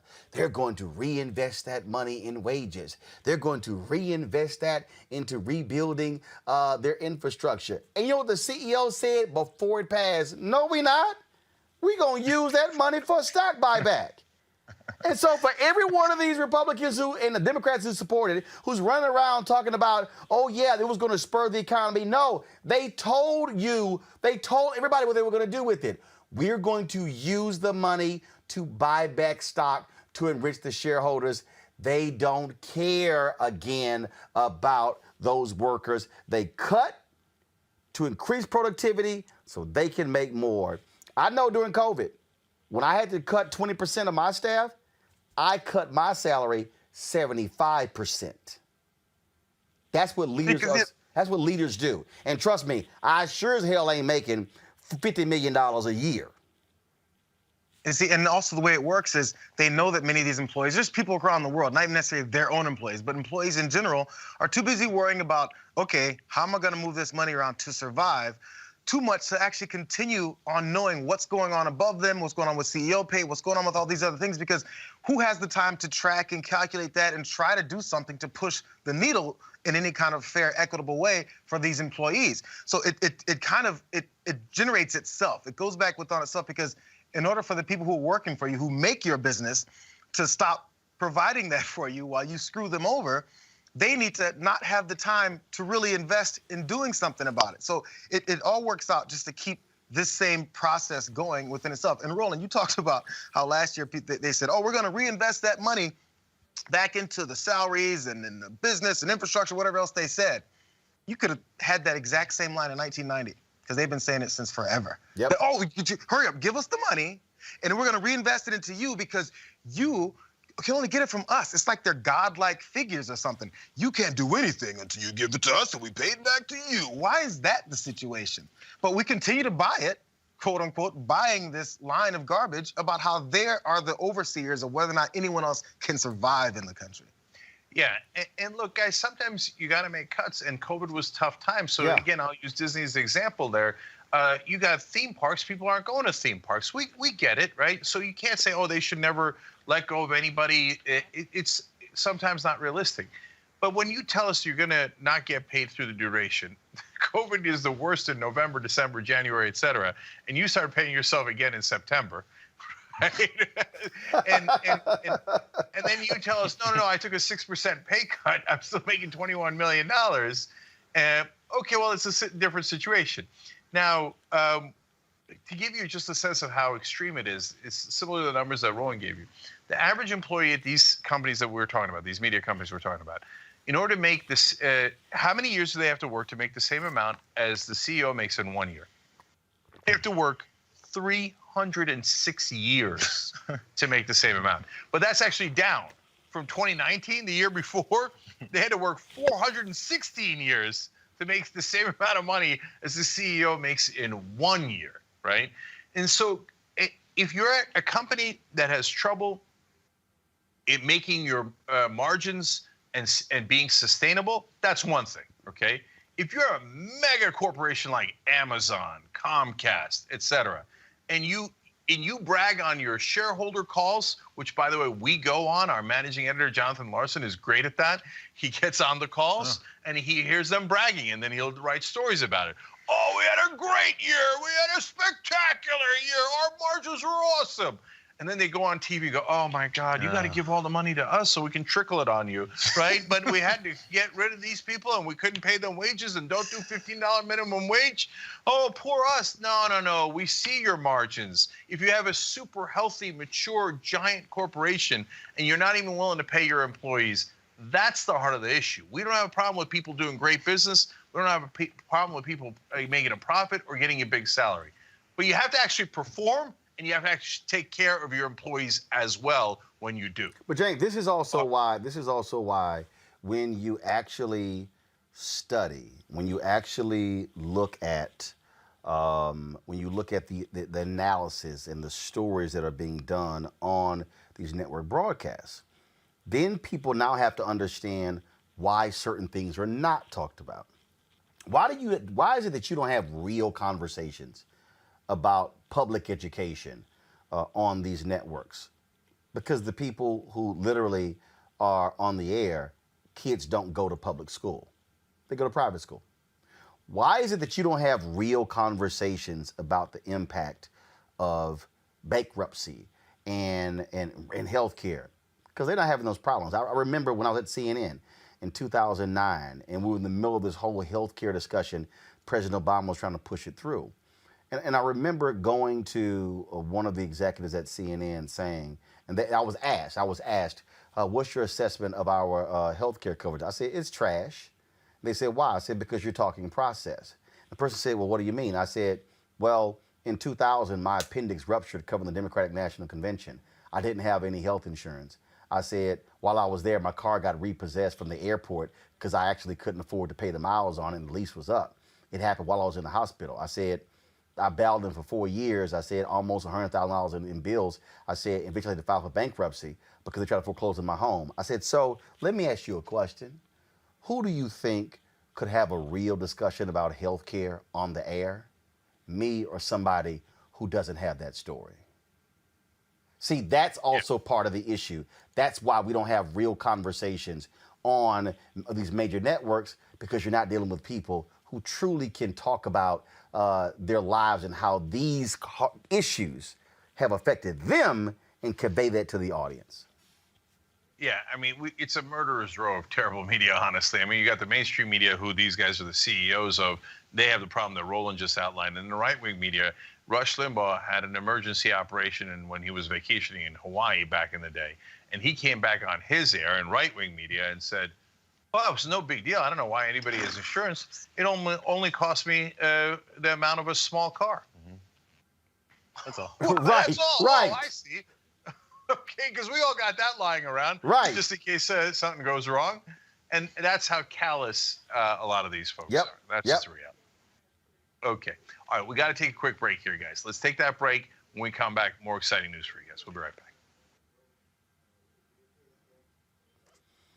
All right, folks, while they're taking that break, what we want to do is we want to thank the people who support Roland Martin Unfiltered. So go ahead and enroll members of our Bring the Funk fan club.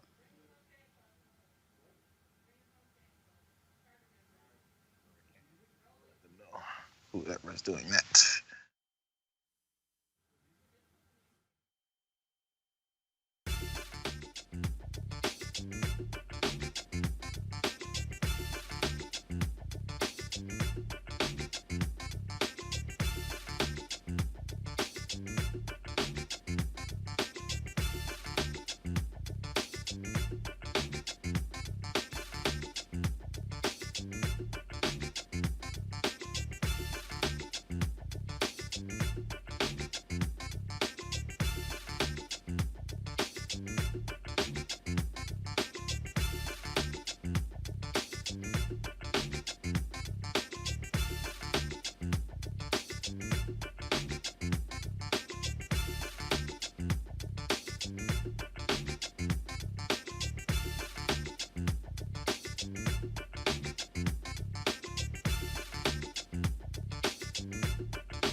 All right.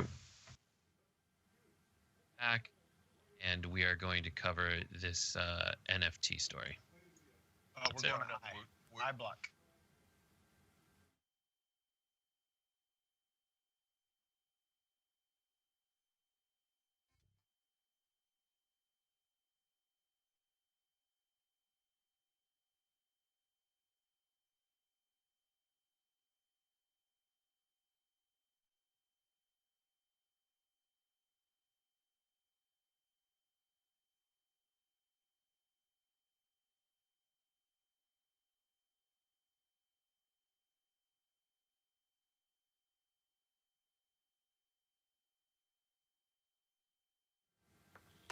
With you guys, JR, what's next? Let's do it.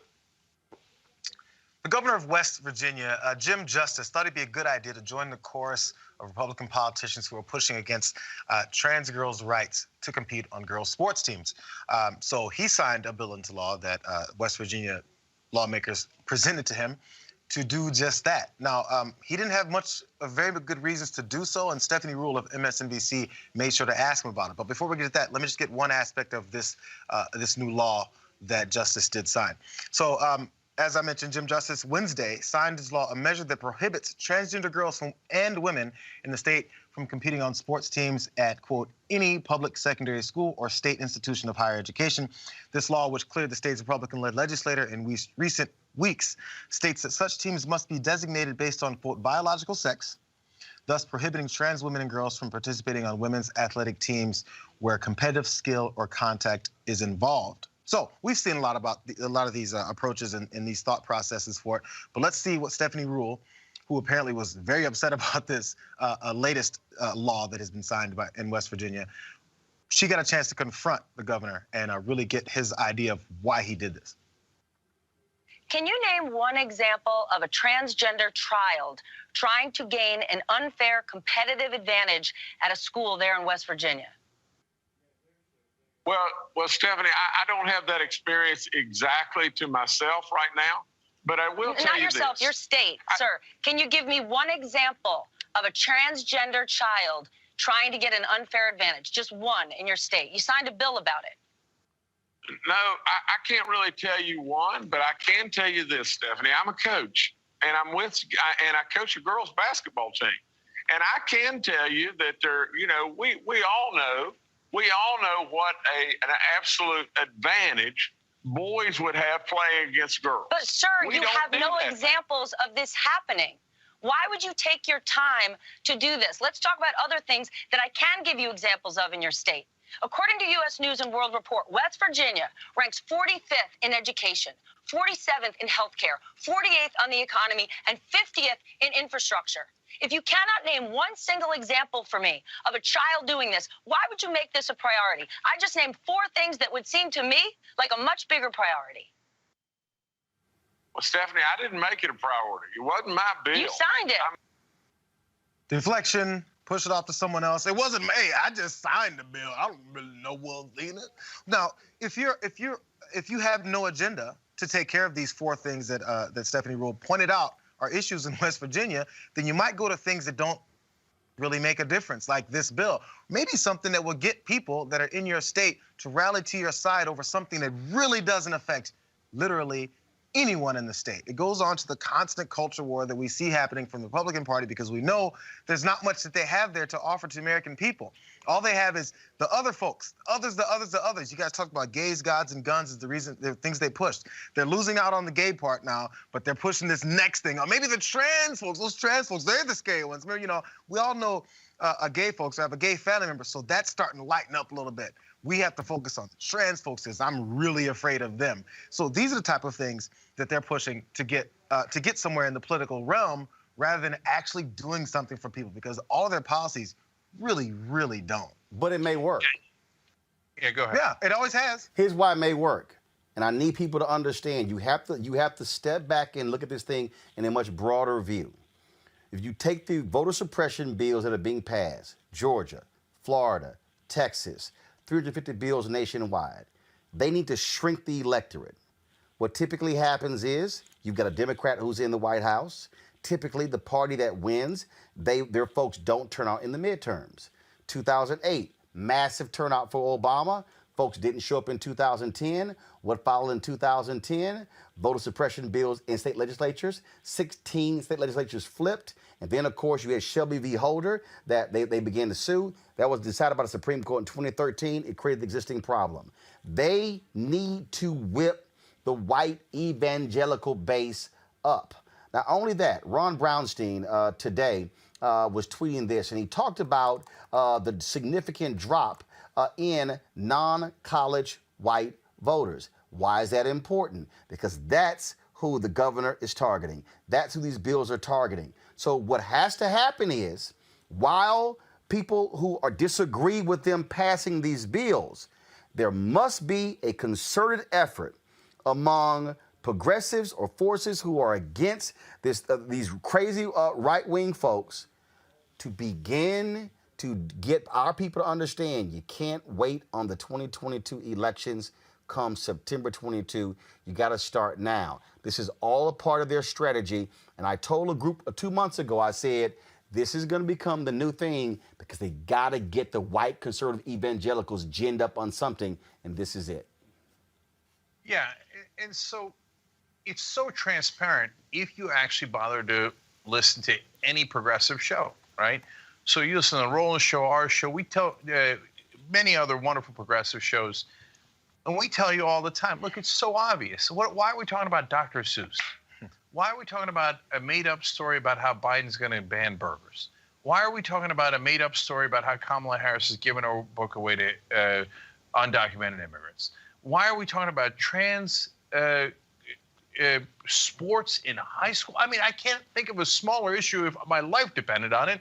And Stephanie Rule makes a great point about there might not be a single case in West Virginia, and they bother to pass a bill about it. Why? It's everything that happens for a reason. They need a distraction because they're so bad at their jobs. You saw those numbers. They're terrible on education and wages and you name it. They've crushed their own voters. And Roland talked about it earlier in the show. You go to red state after red state, it just miserable failures. Mississippi, Alabama, etc. Not the people, but their leadership. They keep electing Republicans, and they wind up at number 50, number 49, number 48. Right. Every year they're jockeying for position on who's worse, right? And so when you have such a miserable record of failure because you gave everything to the richest people in the state and you robbed the poor and the middle class to do it, then you got to try to distract them. Squirrel, trans people in the athletics, etc. And so, and guys, if you're a religious person, no matter where you are on the political spectrum, do you really think this is the number one issue? And you know that it isn't. And you also know that they tried this on gays, right? They did it earlier in 2004. George W. Bush ran on, gays shouldn't have the same rights as we do. They shouldn't be able to marry. They shouldn't be able to adopt, et cetera. They put those on the ballot in all those different states so that Bush could win the 2004 election, and it worked. It stopped working because everybody realized, it turns out I know someone who's gay. It turns out somebody in my family's gay, et cetera. Now they're like, we got to go smaller. Okay, eventually they'll be down to handicapped black trans people are the real problem in America. My one last thought on that also is those four things, the things that all these states have issues with, would be solved with more progressive policies. That's why they don't do it, because they'd have to do something that helps American people, and that's nowhere near their agenda. It'd be them not living up to their campaign promises, because those things are fixed by progressive policy. But here's what has to happen. This is real quick. You got to have Democrats who are willing to take the fight to them. I said directly to President Barack Obama, stop going to the suburbs of Ohio and Virginia touting the Affordable Care Act. Go to the brokest, reddest, whitest, sickest county in Mississippi and Alabama and say, y'all are the brokest, reddest, whitest, sickest county in your entire state, and I passed the Affordable Care Act for you. I want President Biden, don't just go to rural Pennsylvania. No. I want President Biden to go talk to those white conservatives in Mississippi and go to Arkansas and go to Tennessee and look them in the eye and say, you're sick, you're dying early, you need health care, and your U.S. senators are not supporting this, or they're not supporting Medicaid expansion. So you're going to keep supporting them, or you're going to support yourself? See, you got to be willing to take the fight where the fight needs to be taken and not going to safe places. And that's what Democrats should be doing in Ohio. In all these places, in Wisconsin, go after Ron Johnson. Go after that Ohio seat. Go after that Pennsylvania seat. Go after Marco Rubio in his face. Go target Cubans and Venezuelans. But if you keep running away from the fight, you're not going to win. 100% right. All right, guys, we're out of time. So if you're a member, we got a great post game for you guys coming up. TYT.com/join, or hit that join button below on YouTube to become a member. And I need everybody to check out Roland Martin Unfiltered, and check out Roland Martin on now as part of the TYT Facebook network. So Roland, thank you, brother. We appreciate it. I appreciate it. Always glad to see y'all. Go Rockets. To hell with the Knicks. We'll see you on Monday. All right, folks, that was fun. I certainly appreciate it. Thank you so very much, all of you. And so we're going to do this here again. Actually, let me just go ahead and do this here. I read y'all some of the names. I got a couple of checks in. I want to do this right now and give folks, again, if you gave $50 or more, you get a shout out. So certainly, Ina Hankerson, I appreciate it. Thanks a lot. Yo, now with the weather's changing, allergies are coming back in a huge way. Let me put that damn mask back on. That protecting the brother. All right, let me go ahead and give a shout out right here, y'all. To Nicole Walker. Nicole, I appreciate you joining our fan club as well. Hey, folks, every dollar you give goes support our show. Please, every single dollar. Trust me, we put it back into the show. We put it back into our staff. That's what we're doing. We're trying to build this thing up. Our goal is to get 20,000 of you who contribute $50 at a minimum $50.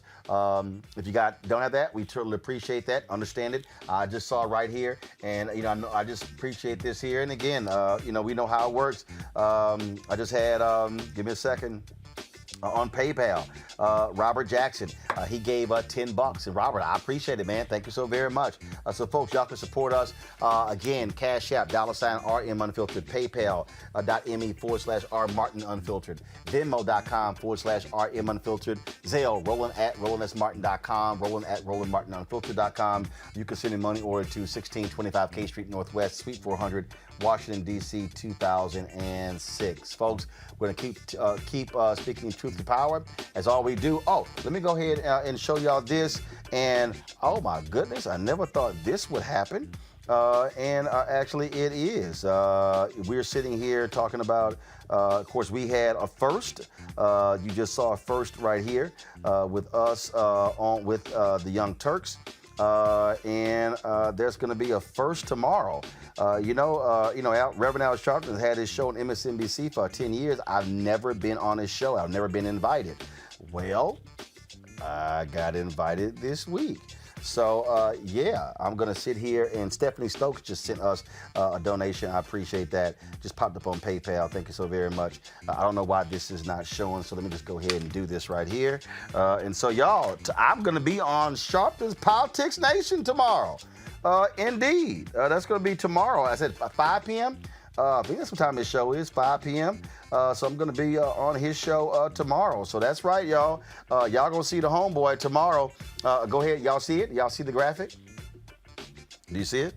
Go ahead, and I'll increase it. So I'll be, I'm going to turn it this way. My bad. Sorry. So again, I'm going to be on Al Sharpton's Politics Nations tomorrow. MSNBC, 5 p.m. Eastern. So folks, I shall see you then. Y'all know I'm going to keep it real, keep it black, keep it unapologetic, and absolutely keep it unfiltered. Y'all have an absolute great weekend. Holla at you later. Holla!